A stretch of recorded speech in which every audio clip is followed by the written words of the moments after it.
500? 500 ఎక్కడిరా? నా దగ్గర ఒక్క రూపాయి లేదు. అవ్వ నేను రోజు పని చేస్తాను, నాకు ఒక్క రూపాయి ఇస్తలేవు. నాకు 500 దావ చేసుకోవాలి. 500 ఇంట్లున్నాయి, నేను పోయి తెత్తగా నీ దొడ్డి అంతా ఊడిచి ఎత్తి పారబోయి. ఊరూరు తిరిగేటోడా ఉలిగడ్డలమ్మేటోడా, ఊరూరు తిరిగేటోడా ఉలిగడ్డలమ్మేటోడా, అవి ఎట్ల కిలా. మమ్మీ దొడ్డి మొత్తం ఊడిచి ఎత్తిపోసినాం, పైసలు ఇవ్వటు. ఇదేందా 10 రూపాయలు ఇచ్చినావు? ఇంట్లో 10 రూపాయలే ఉన్నాయి. బైగన్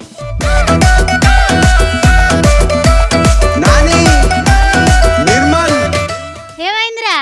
మళ్ళా ఊడ్చిన దొడ్డిని అంత ఖరాబ్ చేసిర్రు. 10 రూపాయలకు దొడ్డి వాళ్ళు ఉడతారు.